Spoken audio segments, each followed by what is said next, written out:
and welcome back to our YouTube channel. Happy New Year, family. I know it sounds like it's too late to say Happy New Year, but this is like my first official video in the year 2022, and this is the very first episode of Minute Lessons with Praisey in the year 2022. So it's okay to say Happy New Year to you. I know I've been posting a lot of videos, administration videos, not a lot, but I've been posting videos, and I hope you've been getting blessed by those ministrations. Keep subscribing, keep following up on my YouTube channel, because all we do on this channel is grow and get better. If you're watching Minute Lessons with Praisey for the very first time, or you are new on my YouTube channel, Minute Lessons with Praisey is a platform where we draw great lessons from the ordinary things of life. We look at very little things, things that look very small, things that look seemingly insignificant, and then we draw great lessons from them and see how they apply to us personally, and of course how they apply to life generally. So subscribe if you are yet to subscribe, because you're about to grow and get better.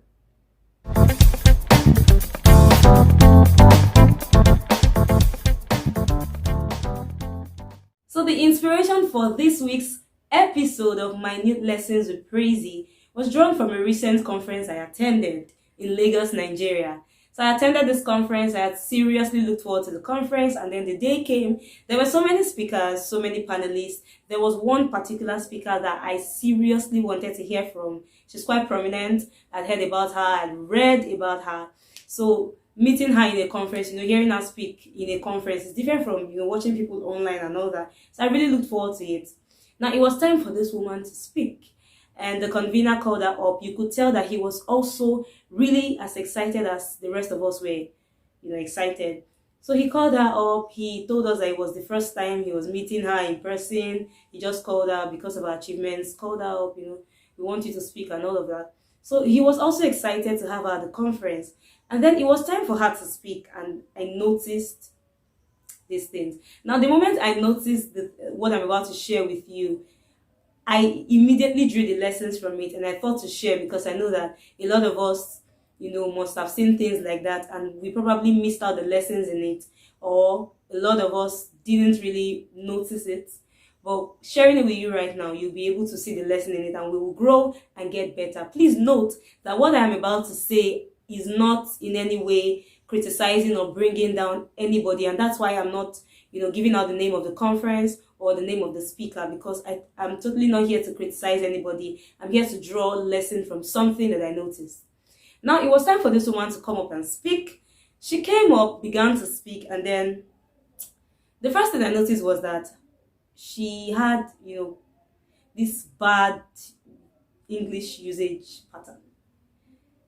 Her grammatical construction was bad, mixing past tense with present, So I noticed this, and I started feeling somehow, because what? So that was the first thing I noticed. Yet I noticed that despite the fact that she was speaking that way, the host, the convener, and even the rest of us, myself inclusive, at some point we stood up, we applauded her, we jotted down a lot of things that she said, because she was making serious sense. Despite the fact that she wasn't speaking well, she was making serious sense. The things that we didn't know, she was exposing them to us. She had something to give to us. The next thing I noticed was that she was poor at time management. They gave her about 40 minutes to speak, and the first 15 to 20 minutes she spent it, saying things that weren't really, when she began to really speak on the topic, it was like halfway, her time was halfway gone already. So at first, I was beginning to be uninterested, as well as some other people sitting with me. People were just looking at her like, okay, this is the person that we all wanted to hear. She's here, she's not speaking well, she's digressing, and all of that. But we still had to sit down and wait. We sat down, and then she began to dish out value. That was where we started applauding. That was where we started jotting down things, and all of that. So time management was bad. English skills and everything, use of English grammatical construction, they were all really, really bad. Not as bad as some people, some other people, but because of the kind of person she is, because of her prominence, because of her office, because of the kind of office she occupies, you would not expect somebody like her, to speak like that. or to have bad time management skills because you think that they're exposed to public speaking. So I noticed that second one. And then the third thing that I noticed was that she was not really used to public speaking. You could tell that she was not a public speaker. All that she had was results, all that she had was value to give. So, however she gives it to you, you take it like that. Yet, people would want her to speak at their conferences. Now, here's the lesson in it. Have results. People will look for you. Right now, it may look like people may be looking at you as though she's this, she's that. They will pick out your mistakes and all that. But you will get to a point in life where once your value is above your mistakes, people will look for you. The very people who once despised you because you had nothing to offer will be the one looking for you when you finally have value to provide. Because, sometimes you want to mingle with certain people and they just do away with you because you have nothing to offer. You shouldn't hate such people. I know that sometimes it can be quite painful, but let that pain lead you into going to create value, going to become somebody that can finally provide value. If you have value, you can sit at the comfort of your home and people will be the one looking for you. People will be the one knocking your door. I want this person. I want this person. Really, I feel like I have a lot of stories to tell that will drive home this point. Honestly, all I have to do today is just tell you stories upon stories and you will really understand what I'm saying. I remember recently I attended a program. I'm actually somebody that a lot of people look down on because of my stature. And as a gospel minister that I am, I attend certain programs. There are other ministers who have big bodies, other ministers who, by their stature. Some people really judge by stature.